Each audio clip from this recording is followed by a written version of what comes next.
There's just so many amazing things, even during the wintertime, to really set that plate apart and differentiate.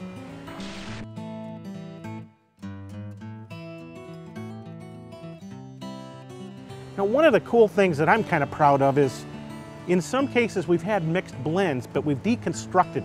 This is one we call an Asian small bites, and we've got Chinese cabbage, shunguki, red mustard, bok choy, mizuna, tatsoi, Chinese cabbage, but they're individualized in different compartments. Really a cool way to do it. So let's take a look at some of the other offerings. This one's called small red bites. They're all things that have a little bit of a hint of red in them. There's the purple kohlrabi, which I wouldn't really call a red, more of a purple stem to it. I love the cruciferous flavor to it. Ruby Queen, which is a beet, the bull's blood, and that stem really does look like bull's blood. Yeah, we know here on the farm. Red Ace cabbage, Bright Lights, which is a chard, and the red orac. All of these really pack a nice bite, but they're very individual in their flavor. One of the things that I'm really excited about, we've had Carmellini beans during the summer months. We've actually figured out a way to do them in the greenhouse. They really can add something special to the plate.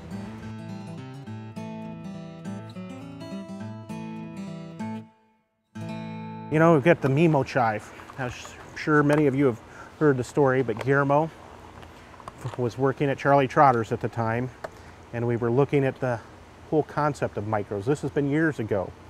And he stopped dead in his tracks and he saw the micro chives. We were waiting until they got a little bit bigger than this, until that seed fell off. He says, no, I want them at this size.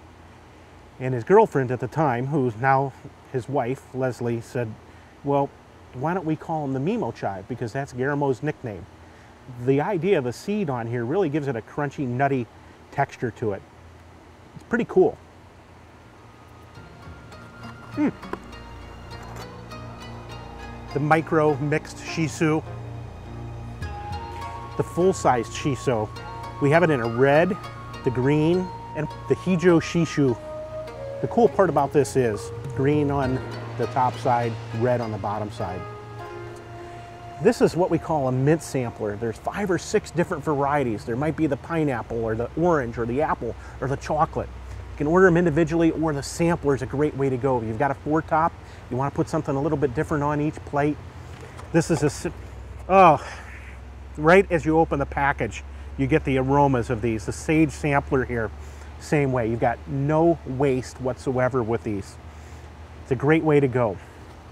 The ultra watercress is one that I'm particularly fond of here on the farm. I've seen commercially grown watercress harvested, bunched, put in a cardboard box, and then they throw 5 pounds of ice in over the top, and you bruise it. We like to clip this, harvest it by hand, clip it with scissors, and gently lay it in a package, and it goes to you unbruised. It's really an exceptional product.